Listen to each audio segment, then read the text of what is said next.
Good morning, everyone, and welcome to InspireCast. I'm really excited about today's episode because we're going to have some guests. But before we get into that, I want to give you a couple of announcements. So first things first, a Good Friday is coming up, and we have a service that's going to be at 6 p.m., and there will be childcare for infants or birth through kindergarten, and we would really love for our families to come and experience this service. It's going to be a little bit different, going to be pretty somber.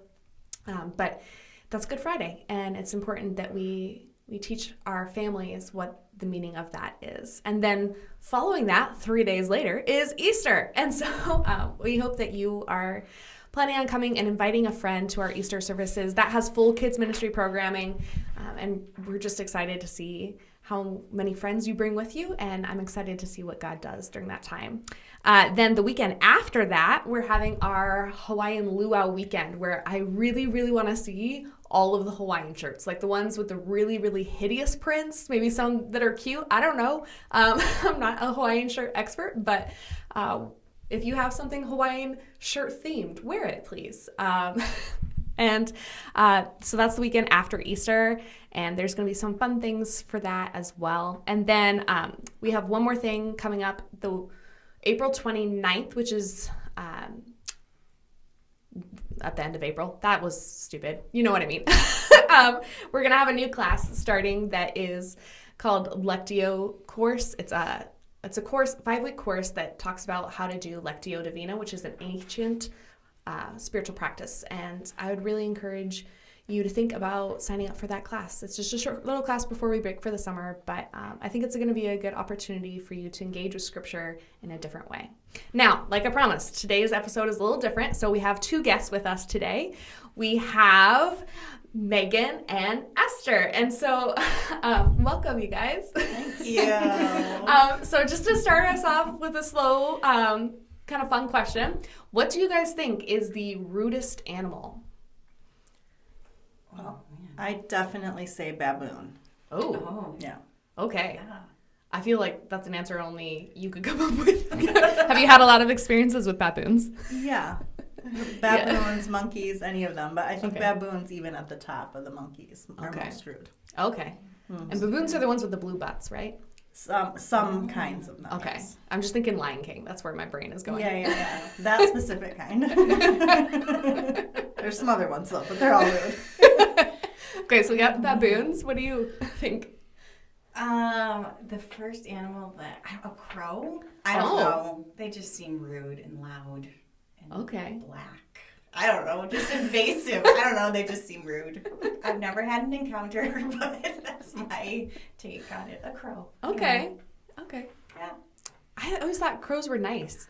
But Maybe maybe really? I know they hold grudges, so They're I guess really if you're mean to smart. them. Aren't they really smart animals? Now I'm just thinking of, Crow? ironically, I know you're saying crow, but my brain is going to the Edgar Allan Poe song, The Raven. Oh, the Raven. Song. Oh, yeah. Words today are not my Yeah, thing. it's This is okay. gonna be, okay, if I was going to choose what I think the rudest animal is, I think it's going to be geese. They're messy. Yeah. They're messy and they're mean. And they come hiss at after you. Yeah. Yeah. Yeah, they are pretty gross. Yeah. So that's my thought. Good answer. Okay, and now one more ridiculous question, and then we'll talk about other things. Okay. But would you rather have fingers as long as legs or legs as short as fingers? Oh my goodness. Hold on. They me both picture sound in my head. so inconvenient. Like, I'm looking at my hands like, legs? Like, neither one would work well. No. But I've been like, I have like the shortest fingers ever. So I think if I was going to try one, like, let's try some longer fingers. Okay. longer fingers. Leg length fingers. Love it. I don't think I'd want my legs to be that short.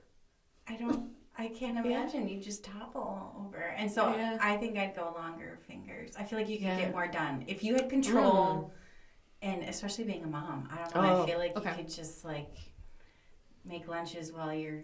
I just feel like they'd get in the way though too. Just like, like how do you You'd drive? have- Like you gotta wrap up your fingers all, I mean, I don't know. I think they both sound very inconvenient. But Yeah. if I had to choose and it was a very short time. Longer fingers. I think I'm with you. Okay, this is stupid, but can you imagine actually being able to hold all of the groceries that you buy with your fingers? Because it'd be like a bag per finger. That's one trip. Yeah. One trip. I know. Yeah, that's true. It'd be more convenient with longer fingers. So I think helpful. I don't know. Interesting question, Sadie. Glad we had this talk. Hopefully we don't have to try either one. I know. I'm gonna have a nightmare tonight now. I do know that like people can take their big toe and make it a thumb. If they like get their thumb severed, they can. There's a surgery to do that. Yeah. That's do weird. that. So who knows? But that's a thought. Yeah. I didn't know that could happen. Grey's Anatomy. Oh. Maybe that's not real. I don't know. 2 backup thumbs if needed. Right. Anyway, sorry. Okay, random.